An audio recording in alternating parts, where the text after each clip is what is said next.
ನಮಸ್ತೆ, ನಾವು ಉಡುಪಿ ಸೆರಾಕೇರಿಂದ ಮಾತಾಡ್ತಾ ಇದ್ದೇವೆ. ಸೊ ನಮ್ಮ ಜೊತೆಗೆ ಮಾರಪ್ಪ ಅವರಿದ್ದಾರೆ. ಸೊ ಇವರು ಕಳೆದ 15 ದಿನಗಳಿಂದ ಈ ಒಂದು ಸೆರಾಕೇರ್ ಥೆರಪಿಯನ್ನು ಮಾಡ್ತಾ ಇದ್ದಾರೆ.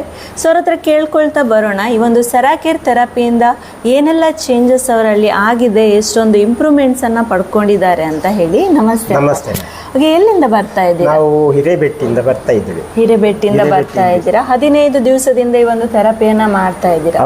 ಸ್ಟಾರ್ಟಿಂಗ್ ಬರ್ಬೇಕಾದ್ರೆ ಏನ್ ಪ್ರಾಬ್ಲಮ್ಸ್ ಇದೆ ಅಂತ ಹೇಳಿ ಸೆರಾಕೇರಿಗೆ ಬಂದ್ರಿ?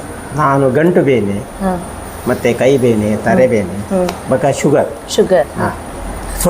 ಸೊಂಟ ನೋವು. ಹೌದು. ಶುಗರ್ ಪ್ರಾಬ್ಲಮ್ಸ್ ಅಂತ ಹೇಳಿದ್ರಿ, ಎಷ್ಟಿತ್ತು ಮುಂಚೆ ಬರ್ಬೇಕಾದ್ರೆ? ಹೌದು, ಎಷ್ಟಿತ್ತು? 350 ವರೆಗೂ ಇತ್ತು. 350 ತನಕ ಇತ್ತು ಶುಗರ್. ಈಗ 200 ಸೊ ಇವಾಗ ಬರೀ 15 ದಿವಸದ ಥೆರಪಿಯಲ್ಲಿ 200ಗೆ ಬಂದಿದೆ. ಸೊ 175 ಆಗ್ತದೆ, 200 175 200 ಆ ಒಂದು ರೇಂಜಿಗೆ ಬಂದಿದೆ ಅಂತ ಹೇಳ್ಬೋದು. ಓಕೆ, ಸೊ ಈ ಒಂದು 15 ದಿನದಲ್ಲಿ ನಿಮ್ಮ ದೇಹದಲ್ಲಿ ಬೇರೆ ಏನೆಲ್ಲ ಚೇಂಜಸ್ ಆಗಿದೆ? ಈಗ ಆದಷ್ಟು ಗಂಟು ನೋವು, ಸೊಂಟ ನೋವು, ಮತ್ತೆ ಕೈ ನೋವು, ತಲೆನೋವು ಇಷ್ಟು ಕಡಿಮೆ ಆಗಿದೆ. ಎಷ್ಟು ಕಡಿಮೆ ಆಗಿದೆ?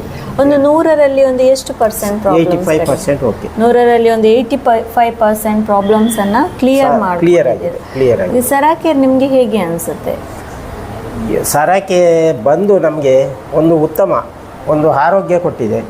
ಇನ್ನು ಮುಂದೆ ಹೀಗೆ ಹೆಚ್ಚಿಗೆ ಜನ ಬಂದು ಆರೋಗ್ಯ ಬಗ್ಗೆ ಇಲ್ಲಿ ಕಾಳಜಿ ವಹಿಸಿ ಇದ್ರ ಬಗ್ಗೆ ಒಂದು ಟ್ರೀಟ್ಮೆಂಟ್ ತೊಗೊಂಡ್ರೆ ಒಳ್ಳೆಯದು ಅಂತ ನನ್ನ. ಓಕೆ, ಸೊ ನಿಮಗೆ ಇದರ ಮುಂಚೆ ನಂಬಿಕೆ ಇತ್ತ ಸೆರಾಕೇರಿಗೆ ಬರಬೇಕಾದ್ರೆ ನನ್ನದು ಇದೆಲ್ಲ ಪ್ರಾಬ್ಲಮ್ಸ್ ಇಷ್ಟು ಮಟ್ಟಿಗೆ ಗುಣ ಆಗತ್ತೆ ಅಂತ ಹೇಳಿ? ವಿಷಯ ಅಂದರೆ ನಮಗೆ ಈ ಸೆರಾಕೆ ಎಲ್ಲಿ ಉಂಟು ಅಂತ ನಮಗೆ ಗೊತ್ತಿಲ್ಲ. ನಮಗೆ ತಿಳಿಸಿದವರು ನಮ್ಮ ನೇಬರ್ ರಮೇಶನ್ನ ತಿಳಿಸಿದ್ದು. ಮುಂಚಿನ ದಿವಸ ಹೇಳಿದರು, ಬೆಳಗ್ಗೆ ಎದ್ದು ಅವರೊಟ್ಟಿಗೆ ಬಂದಿದ್ದೇವೆ, ಇಲ್ಲಿ ನಿಮ್ಮನ್ನೆಲ್ಲ ಪರಿಚಯ ಮಾಡಿ ಸೆರಾಕೆ ಎಲ್ಲ ಪರಿಚಯ ಮಾಡಿ ಕೊಟ್ಟಿದ್ದಾರೆ. ಅದರ ಪ್ರಕಾರ ಡೈಲಿ 15 ದಿವಸದಿಂದ ಡೈಲಿ ಬರ್ತಾ ಇದ್ದೇವೆ. ಇಲ್ಲಿವರೆಗೂ ಬಂದಿದ್ದೇವೆ, ಕಡಿಮೆ ಆಗಿದೆ. ಹೌದು. ಸೊ ಇವಾಗ 85% ಕಡಿಮೆ ಆಗಿದೆ. ಇವಾಗ ಇನ್ನೂ ಕೂಡ ಕಂಟಿನ್ಯೂ ಮಾಡಿದ್ರೆ ನಂಬಿಕೆ ಉಂಟು ನಿಮಗೆ ಒಂದು 100% ನಿಮ್ಮ ಪ್ರಾಬ್ಲಮ್ಸ್ ಗುಣ ಆಗತ್ತೆ ಅಂತ? ಹೌದು, ಖಂಡಿತ ನಂಬಿಕೆ ಉಂಟು. ಇನ್ನು ಕಂಟಿನ್ಯೂ ಆಗಿ ಬರ್ತೇವೆ. 15 ದಿವಸ ಗುಣ ಆಗೋವರೆಗೂ, ಕಂಪ್ಲೀಟ್ 100% ಆಗೋವರೆಗೂ ಬರ್ತೇವೆ. ಕಂಟಿನ್ಯೂಸ್ ಆಗಿ ಬರ್ತೀರಾ? ಸೊ ಇಲ್ಲಿ ಬರುವಂತ ಎಲ್ಲರಿಗೆ ಅಥವಾ ಈ ಒಂದು ವಿಡಿಯೋ ನೋಡುವಂತ ಎಲ್ಲರಿಗೆ ಏನು ಹೇಳಲಿಕ್ಕೆ ಇಷ್ಟಪಡ್ತೀರಾ? ಆದಷ್ಟು ಬೇಗ ಪ್ರಾಯದವರಿಗೆ ಈ ಮೂಮೆಂಟಲ್ಲಿ ಬರೋದು ಸಹಜ, ಆದರೆ ಎಲ್ಲರೂ ಬಂದು ಇದನ್ನು ಉಪಯೋಗ ತಗೊಳ್ಬೇಕು ಅಂತ ಹೇಳಿ ಎಲ್ಲರಲ್ಲೂ ನಾನು ಹೇಳ್ತಾ ಇದ್ದೇನೆ, ಎಲ್ಲರಿಗೂ ಹೇಳ್ತೇನೆ. Okay, so thank you so much.